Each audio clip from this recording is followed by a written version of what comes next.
Item ಯಾವುದೇ ಇರಲಿ try ಮಾಡಿ ಆಚಿ ಚಿಕನ್ ಮಸಾಲಾ. ಇಂದಿನ ಸ್ಪರ್ಧಾತ್ಮಕ ಜಗತ್ತಿನಲ್ಲಿ ಕೆಲಸದ ಒತ್ತಡ, ಡೆಡ್ ಲೈನ್, ನಿರಂತರ ಸ್ಕ್ರೀನ್ ಸಮಯ, ಮಲ್ಟಿ ಟಾಸ್ಕಿಂಗ್ ಸಾಮಾನ್ಯ.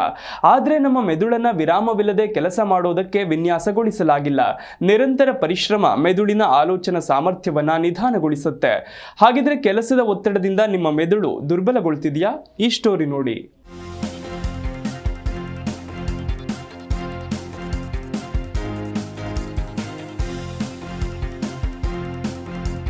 ಅನೇಕ ಜನರು ಕಚೇರಿಯಲ್ಲಿ ಗಂಟೆಗಟ್ಟಲೆ ಕೆಲಸ ಮಾಡಿ ಮನೆಗೆ ಬಂದಾಗ ತಲೆ ಭಾರವಾಗಿರುತ್ತೆ. ಅವರಿಗೆ ಗೊಂದಲ, ಯಾವುದೇ ಕೆಲಸದ ಮೇಲೆ ಗಮನ ಹರಿಸಲು ಸಾಧ್ಯವಾಗದಿರೋದು ಮತ್ತು ಸಣ್ಣ ವಿಷಯಗಳನ್ನ ಸಹ ಮರೆತು ಬಿಡೋದು ಮುಂತಾದ ತೊಂದರೆಗಳು ಉಂಟಾಗುತ್ತೆ. ಇದನ್ನ ವೈದ್ಯಕೀಯ ಭಾಷೆಯಲ್ಲಿ ಮಬ್ಬಾದ ಮೆದುಳು ಎಂದು ಕರೆಯಲಾಗುತ್ತೆ. ಇದು ಗಂಭೀರ ಕಾಯಿಲೆ ಅಲ್ಲದಿದ್ರೂ ನಮ್ಮ ಮೆದುಳು ತೀವ್ರ ಒತ್ತಡದಲ್ಲಿದೆ ಎಂಬ ಎಚ್ಚರಿಕೆ ಇದು. ಈ ಸಮಸ್ಯೆ ಯಾಕೆ ಸಂಭವಿಸುತ್ತೆ ಮತ್ತು ಅದನ್ನ ಹೇಗೆ ನಿವಾರಿಸಬಹುದು ಅನ್ನೋದನ್ನ ನೋಡೋಣ.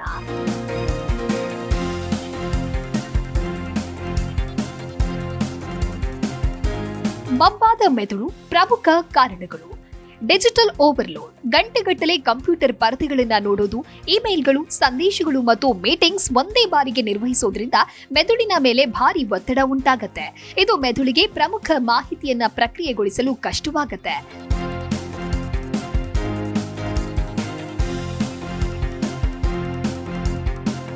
ನಿದ್ರಾಹೀನತೆ, ನಾವು ನಿದ್ದೆ ಮಾಡುವಾಗ ಮೆದುಳು ತ್ಯಾಜ್ಯ ಉತ್ಪನ್ನಗಳನ್ನ ತನ್ನಿಂದ ತಾನೇ ಸ್ವಚ್ಛಗೊಳಿಸಿಕೊಳ್ಳುತ್ತೆ.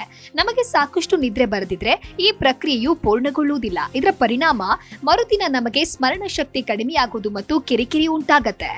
ನಿರ್ಜಲೀಕರಣ, ದೇಹದ ನೀರಿನ ಅಂಶದಲ್ಲಿ ಸ್ವಲ್ಪ ಇಳಿಕೆಯಾದ್ರೂ ಮೆದುಳಿನ ಕಾರ್ಯನಿರ್ವಹಣೆಯ ಮೇಲೆ ಪರಿಣಾಮ ಬೀರುತ್ತೆ.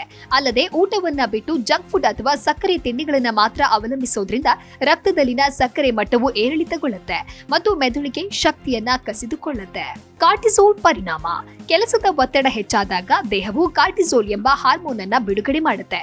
ಇದು ಮೆದುಳಿನ ಸ್ಮರಣ ಕೇಂದ್ರವಾದ ಹಿಪೋಕ್ಯಾಂಪಸ್ ಮೇಲೆ ನಕಾರಾತ್ಮಕ ಪರಿಣಾಮ ಬೀರುತ್ತೆ.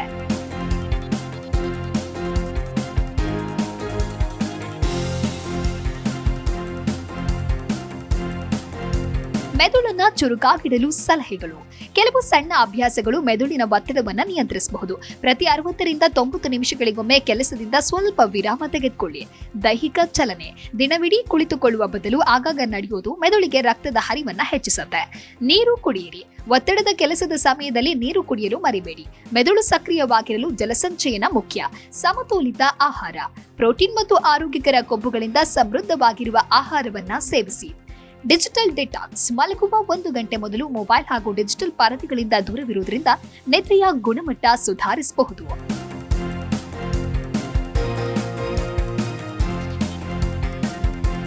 ಮೆದುಳಿನ ಮೇಲಾಗ್ತಾ ಇರುವ ಒತ್ತಡ, ಕಿರಿಕಿರಿ ನಿಮ್ಮ ಮೆದುಳು ನಿಮಗೆ ಕಳುಹಿಸ್ತಾ ಇರುವ ಸಂಕೇತ.